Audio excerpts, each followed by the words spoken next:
I'm going to deliberate over this, but I'll tell you before I render my decision that I'm just so sad that innocent children are being dragged into this. It just breaks my heart. Your Honor, I'm not... And at some point, people that are responsible for this mean, vicious blogging may find themselves in criminal court and subsequently behind bars. This is completely unacceptable.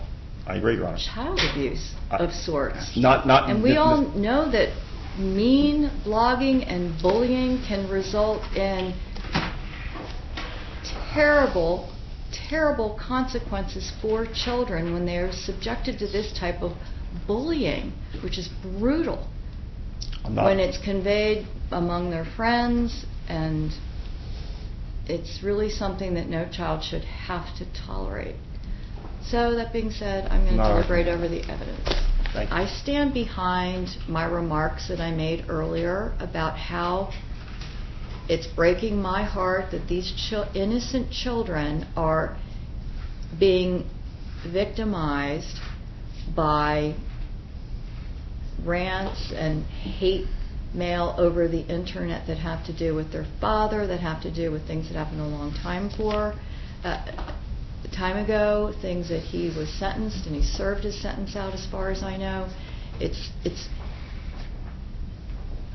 really inexcusable to bring children into this, whoever's doing it. And as I said, at some point in time, if there's sufficient evidence and if it rises to the level of criminal conduct and that can be proven in a court of law by the prosecutor's office, and whoever's doing this will be in a lot of trouble and possibly behind bars. But as far as this case is concerned, as far as the petition for peace order against Mr. Hoge, there's insufficient evidence before the court, and I'm going to deny the petition.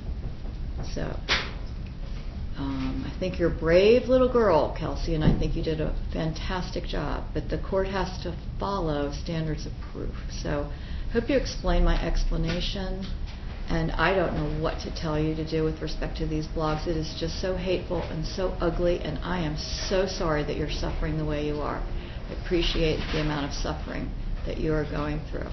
Your Honor, I'd like to ask your permission to quote what you said about the children being involved, because there are people... Okay, let me just stop you. Anything that I've said in this courtroom is a matter of public record. Sure. But I don't want to have any ex parte communication, okay, without the Kimberlins here. Okay.